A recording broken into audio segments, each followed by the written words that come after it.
Imagine one cryptocurrency creating $800 trillion of liquidity out of thin air.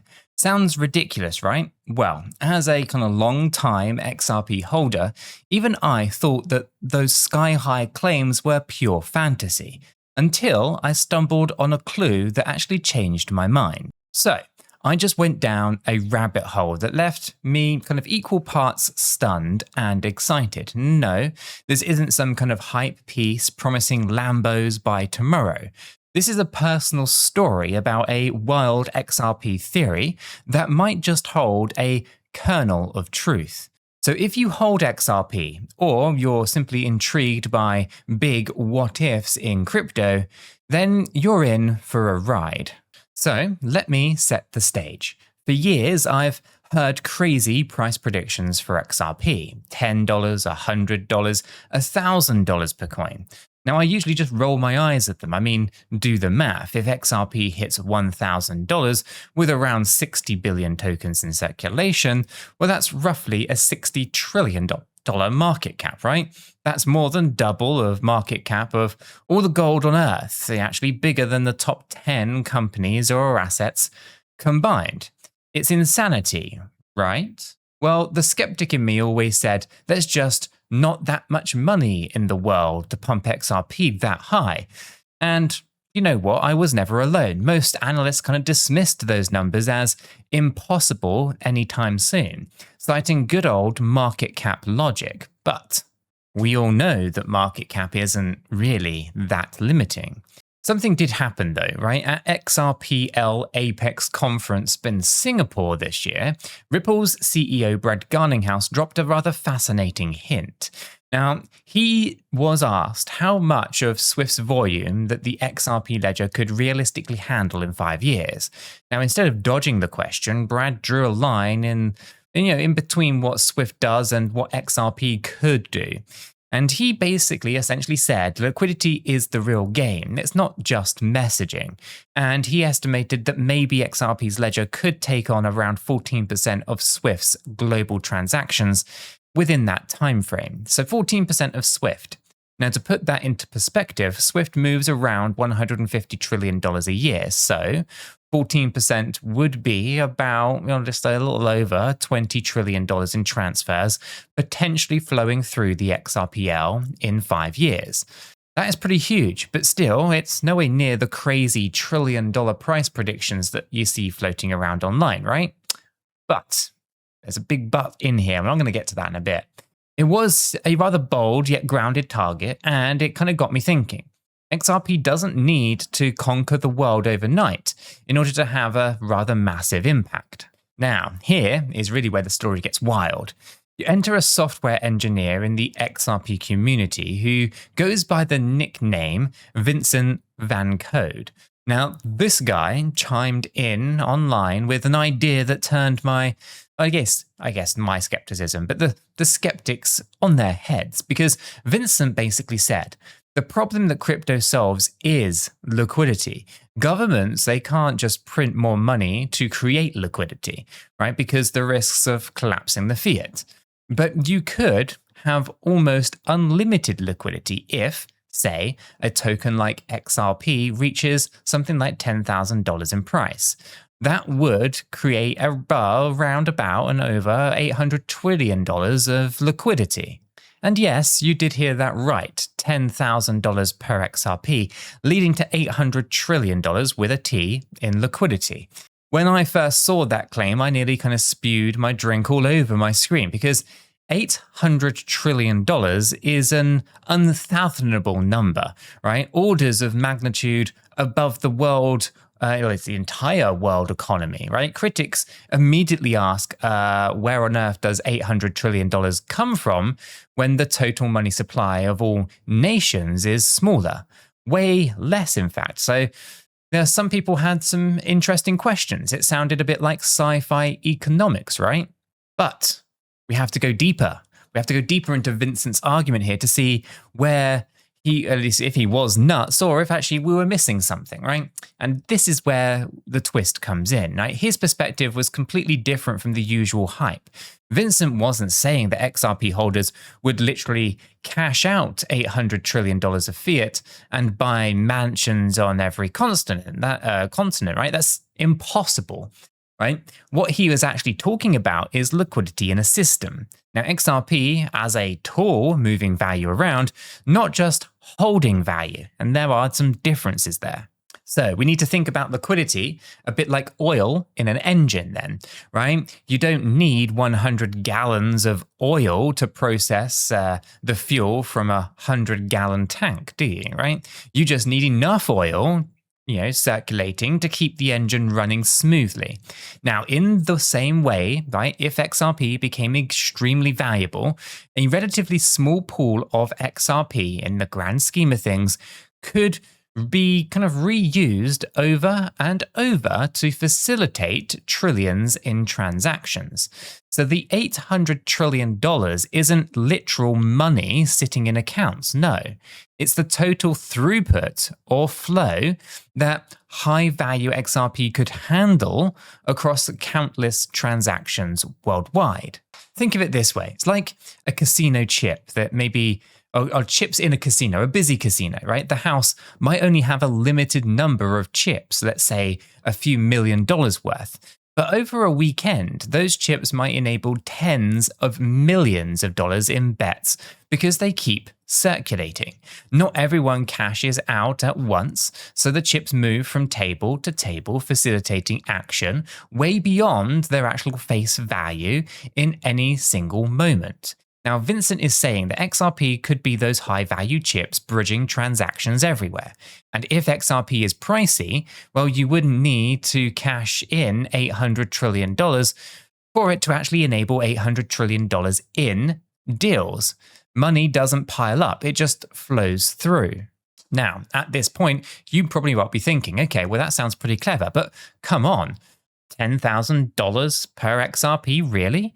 And, I hear you, I do. Because even if liquidity flows, don't require literally $800 trillion in cash, a $10,000 price tag implies a market value in the hundreds of trillions of dollars, right? And you can't happen unless XRP is universally adopted or trusted for basically every big transaction, which today feels a bit like a distant dream. Believe me, I'm not drinking the Kool-Aid blindly here.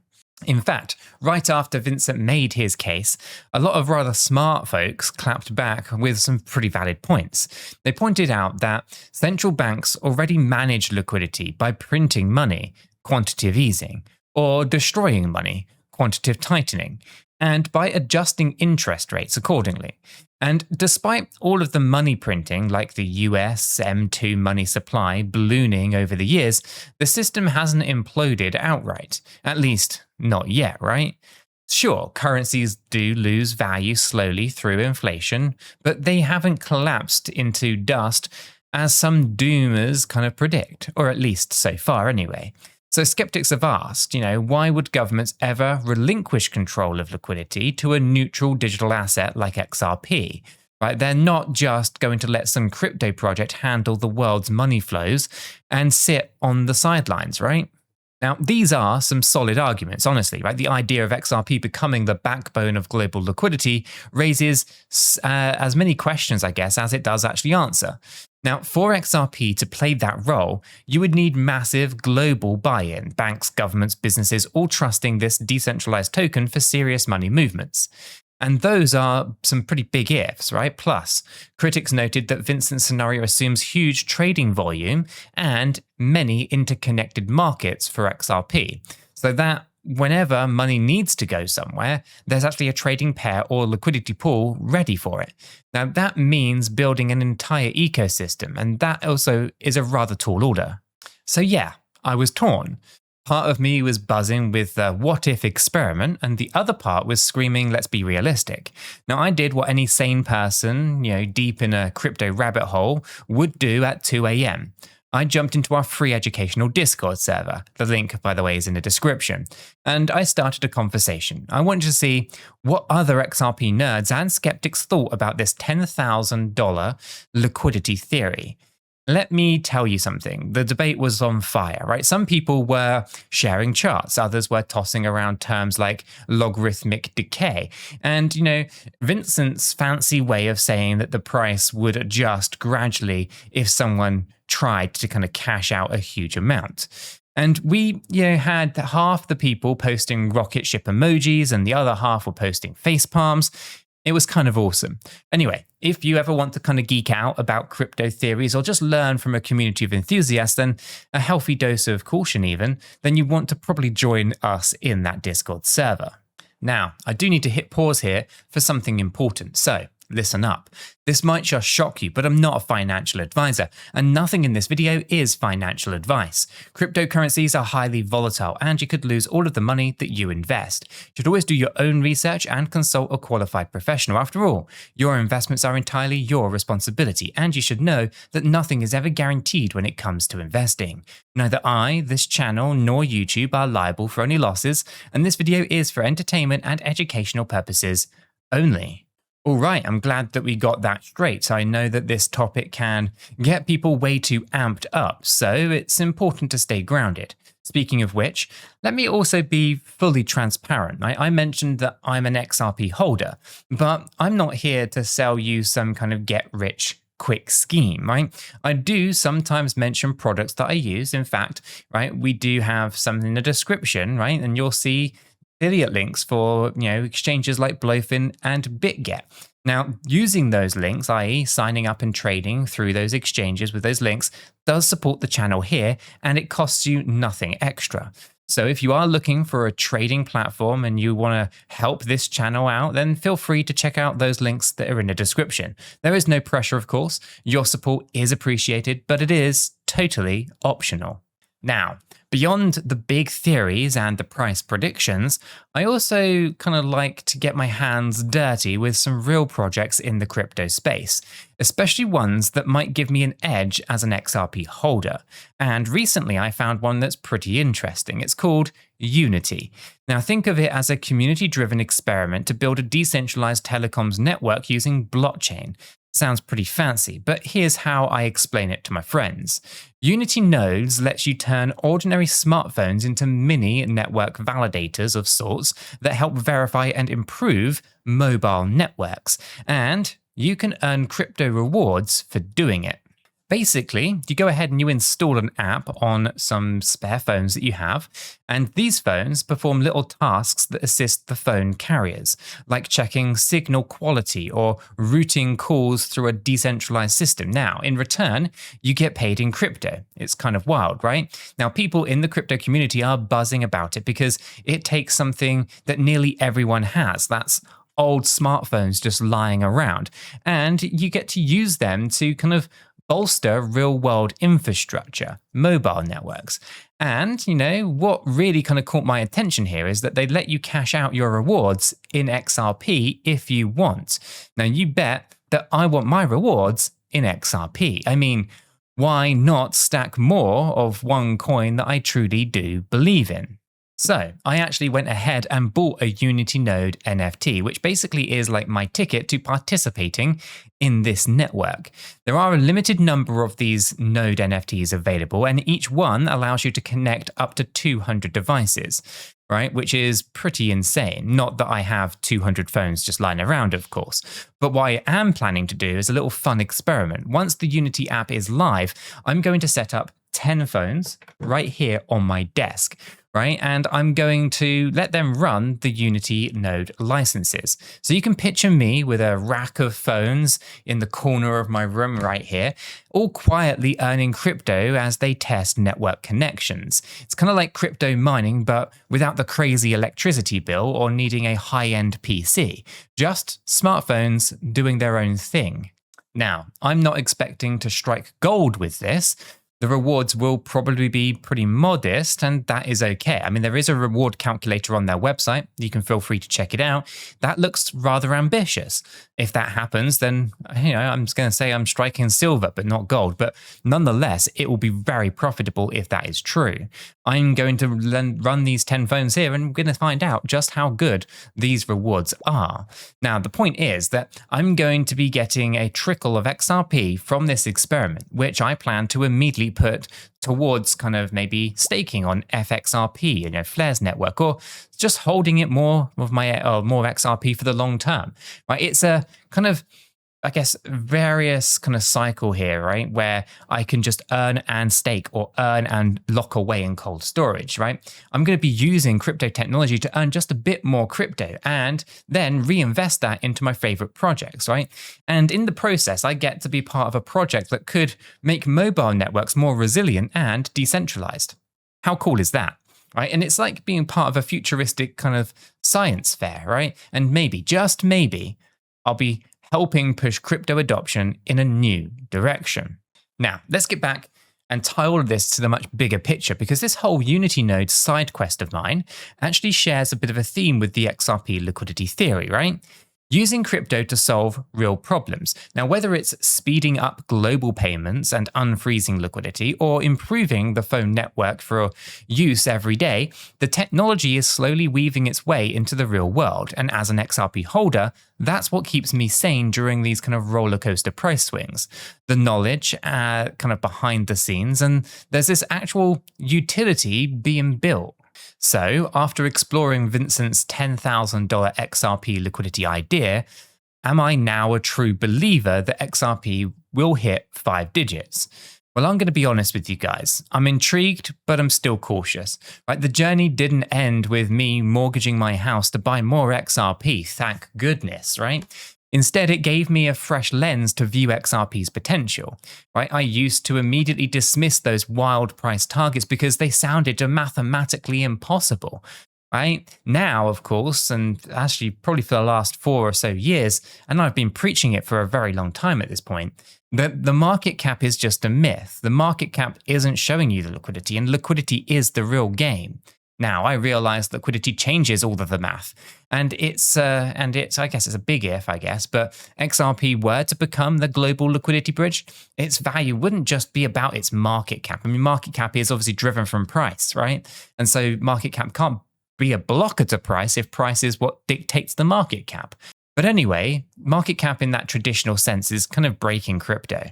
Now, it would, of course, be more about how much work the network of XRP can do and how much value that it can shuffle around effectively. Now, Brad Garlinghouse's comment about capturing a slice of Swift's volume in 5 years, in a way, already is a step towards that vision, right? Because even 14% of Swift's $150 trillion is enormous amounts of value moving through XRP. But that is actual transactional value, right? We have to understand the differences. Now, that alone, of course, could justify a bit of a price bump, I guess, for XRP, but I don't think that alone is going to drive $10,000 without seeing a significant shrinkage of the supply. And I mean significant shrinkage of supply, the kind of stuff that we've seen with Coinbase recently. There could be a catalyst. That could be a catalyst for XRP breaking into, I don't know, let's say the triple digits, for example. It would need to be on a whole different level for $10,000. But of course, don't quote me on that. I'm just speculating, not promising anything. Ultimately, the key takeaway here is that not XRP to $10,000 confirmed, it's why people like Vincent think that it could actually get there one day.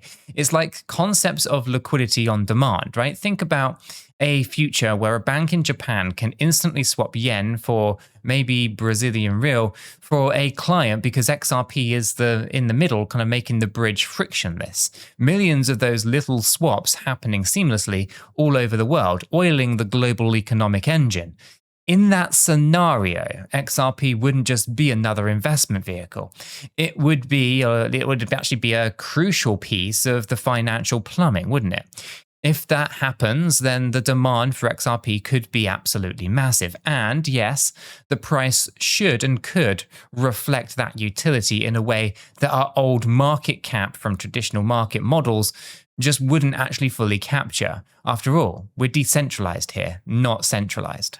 Now, of course, reality check, right? Even Vincent admits there's a long way to go, right? We might first see XRP hit $10 or $50 and stay there for a pretty decent while, who knows, right? Before any talk of $10,000. And it might never actually reach those insane heights, and central banks and big governments of the world may well stick with their own systems or create their own digital currencies and continue managing liquidity as they always have done. Maybe they co-opt some of Ripple's technology without actually using XRP at all, right? These are all real possibilities. But you know what? After exploring this, I am a little bit more optimistic than maybe I was before. Not necessarily that I'm going to wake up to $10,000 XRP next week. No way, right? But I'm optimistic that XRP has a meaningful role to play in the evolving financial system.